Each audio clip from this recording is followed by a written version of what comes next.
Assalamualaikum warahmatullahi wabarakatuh. Rekan-rekan semua, selamat Hari Pers Nasional 9 Februari 2025 ya. Rekan-rekan semua, pers itu memiliki peran penting dalam menjaga demokrasi, memberikan informasi yang pas, yang tepat, yang akurat, serta menjadi pengawas kebijakan-kebijakan pemerintah. Tanpa pers yang bebas dan independen, masyarakat sulit mendapatkan informasi yang benar dan transparan. Semoga pers di Indonesia semakin profesional, berintegritas, dan tetap menjadi suara rakyat. Kita dukung ya jurnalisme yang berkualitas, dan melawan berita-berita hoax. Pers itu adalah lembaga atau media yang bertugas mengumpulkan, mengolah, dan menyebarluaskan informasi kepada umum, kepada publik ya. Fungsinya sebagai alat komunikasi massa yang memberikan news atau berita, opini, dan hiburan melalui berbagai platform seperti surat kabar, majalah, radio, televisi, hingga media digital ya. Menyampaikan informasi, memberikan berita-berita yang faktual dan relevan kepada masyarakat, mengawasi kebijakan pemerintah dan mengkritisi jika ada penyimpangan-penyimpangan, memberikan wawasan dan pemahaman tentang berbagai isu penting, menyediakan konten-konten yang menghibur misalnya aja budaya, seni, dan olahraga. Kepentingan rakyat menjadi wadah aspirasi masyarakat agar terdengar oleh pemerintah atau pihak yang berwenang. Jadi idealnya sebenarnya pers itu harus bebas, harus ya, dan independen agar bisa menjalankan fungsinya dengan benar, dengan baik ya. Walaupun di banyak negara pers masih menghadapi ancaman-ancaman seperti sensor ya, tekanan-tekanan lain misalnya politik ya, kriminalisasi jurnalis, dan penyebaran berita hoax ya. Dan di era digital saat ini tantangan semakin besar ya, untuk insan pers ya. Nah, untuk persnya itu terutama dalam melawan disinformasi dan mempertahankan independensinya seperti itu.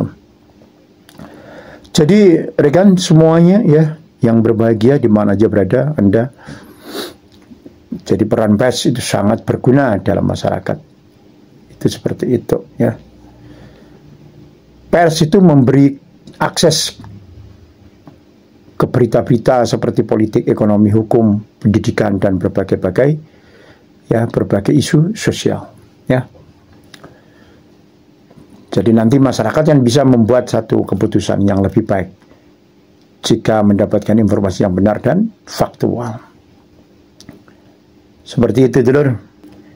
Ya, mengungkap penyalahgunaan kekuasaan, ya, seperti kasus korupsi atau pelanggaran hak asasi manusia, ya. Jadi kalau tanpa pers ya, yang bebas maksudnya, ya, yang independen, banyak kejahatan dalam pemerintahan atau dalam apa saja kejahatan-kejahatan lainnya ya mungkin tidak akan terungkap seperti itu. Jadi pers ini mendidik masyarakat tentang isu-isu penting seperti lingkungan, kesehatan, dan lain sebagainya ya. Menjadi suara rakyat, menyuarakan permasalahan yang tidak terdengar oleh pemerintah. Misal laporan tentang ketidakadilan sosial yang seringkali mendorong pemerintah untuk mengambil tindakan-tindakan seperti itu. Banyak kebijakan-kebijakan yang besar, yang penting, yang butuh perhatian lahir karena pemberitaan pers ya, yang mengungkap masalah-masalah di masyarakat. Skandal korupsi yang dibongkar media seringkali berujung pada reformasi hukum atau pemecatan pejabat yang terlibat. Tapi ya itu, pers harus bebas, independen, dan berpegang pada prinsip jurnalisme yang etis ya. Jika tidak, ya bisa disalahgunakan untuk apa? Penyebaran informasi yang nggak benar ya, untuk propaganda. Oke? Ya kita perlu tahu bahwa kadang ya media itu memiliki dua wajah ya, sebagai sumber informasi yang objektif dan kadang sebagai alat propaganda, tergantung pada siapa yang mengendalikannya dan bagaimana mereka bekerja. Beberapa media mungkin masih berusaha menjaga independensi dengan melakukan verifikasi fakta sebelum menyebarkan berita ya.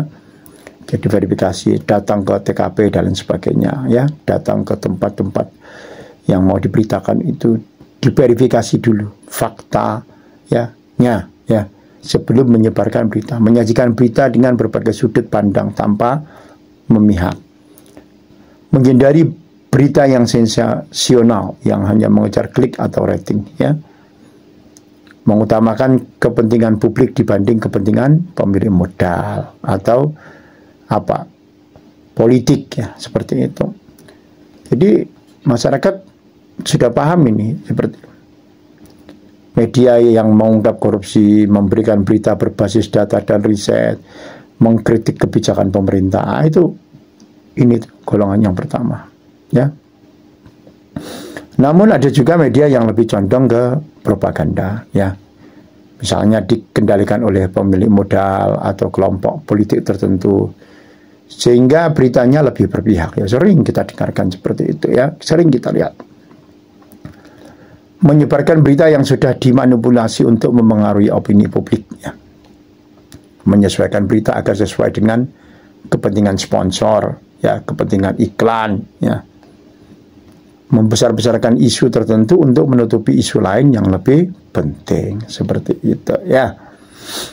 Cara membedakan media itu objektif atau propaganda itu ya seperti apa?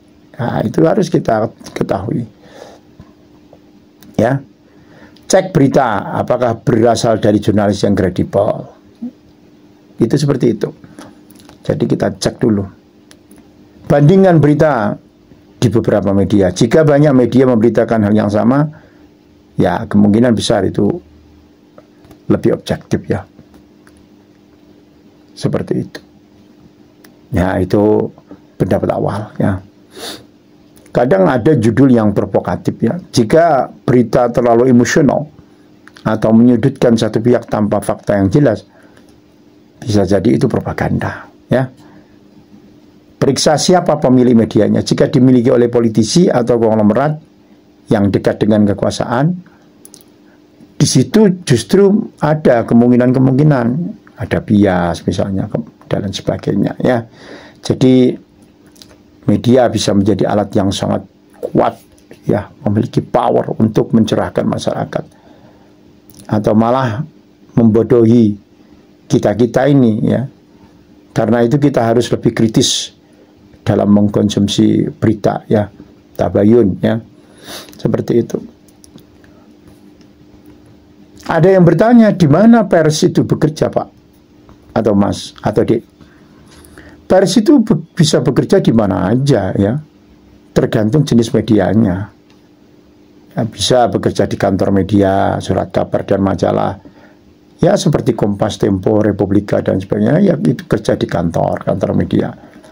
Media online, Detik, CNN Indonesia, Tirto misalnya, stasiun televisi dan radio, seperti itu.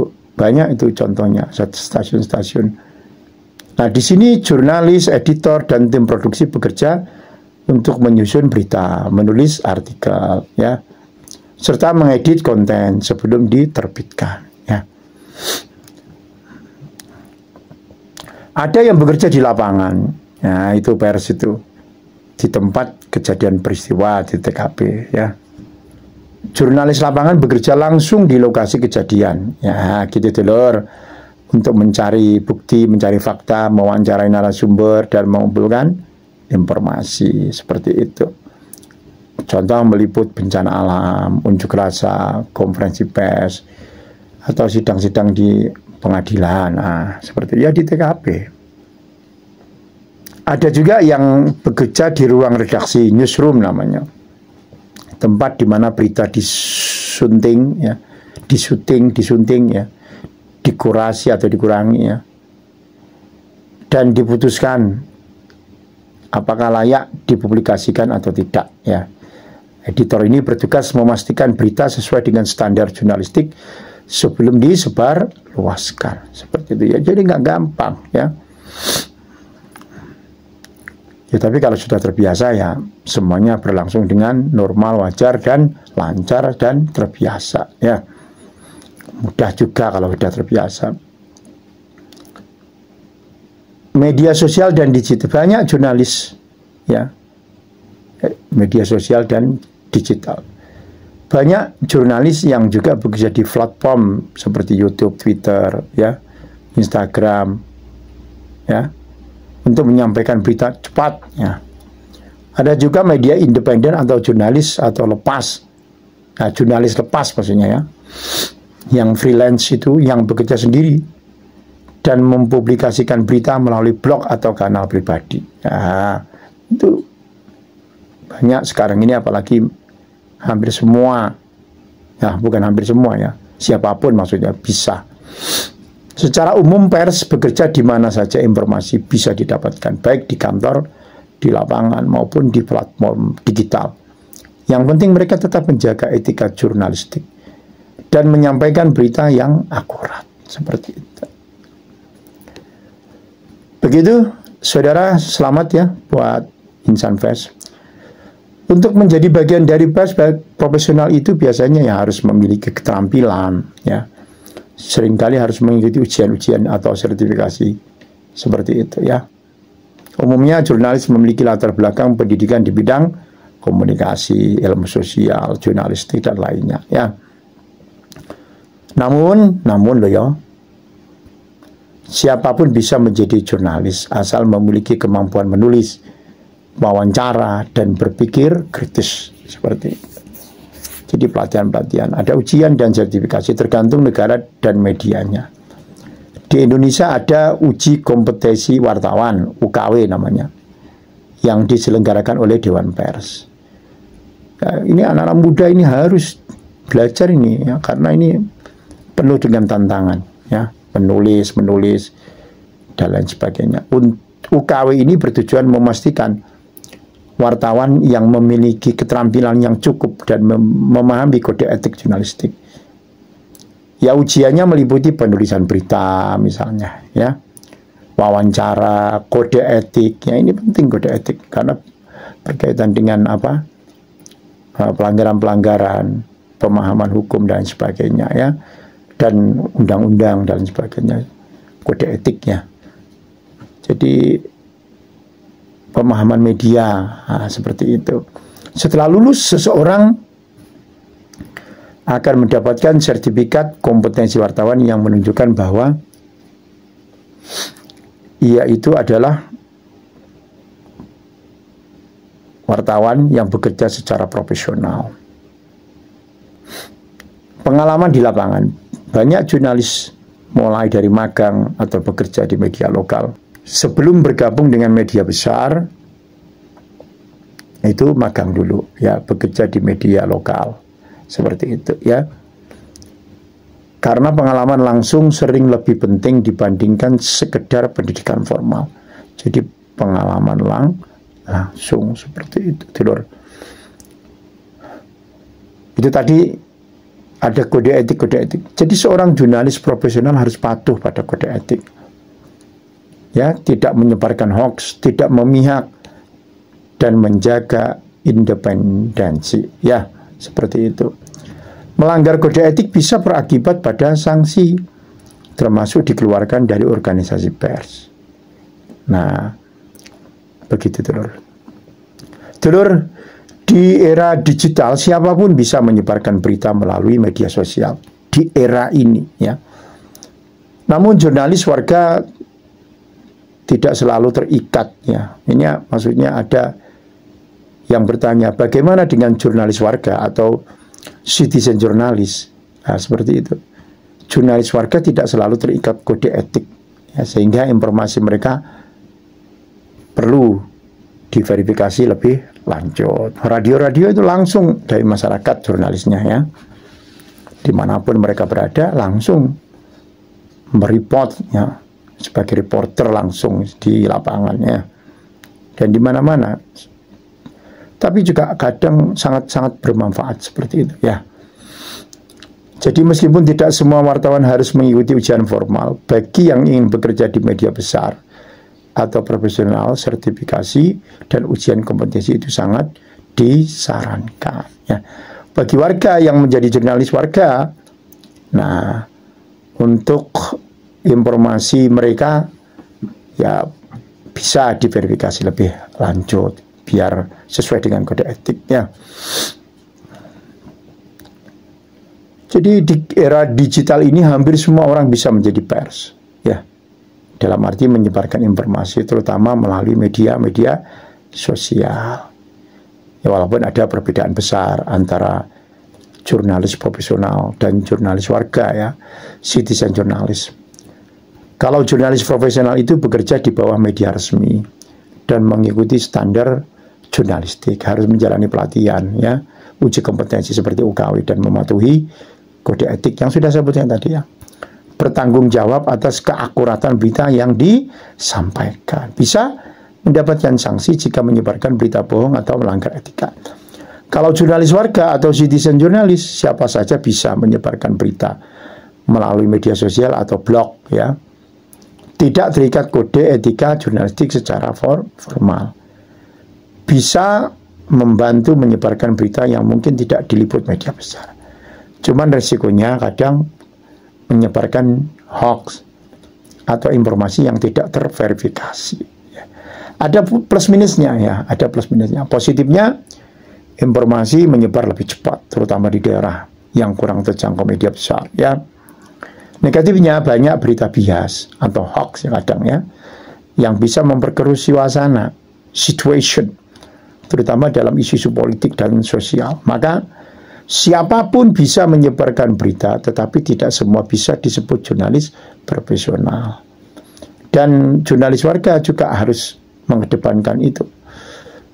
Jangan menyebarkan berita-berita palsu, berita-berita hoax ya. Jangan memperkeruh suasana seperti itu. Jadi masyarakat sudah mulai pandai-pandai ya di era-era digital ini, luar biasa. Namun yang membaca atau mendengar informasi harus lebih kritis ya. Masyarakat harus lebih bisa memilah informasi yang beredar seperti itu. Jadi sekali lagi, semoga pers Indonesia semakin independen ya, profesional dan terus menyuarakan rakyat, suara rakyat ya. Dan saat ini tantangan semakin besar ya.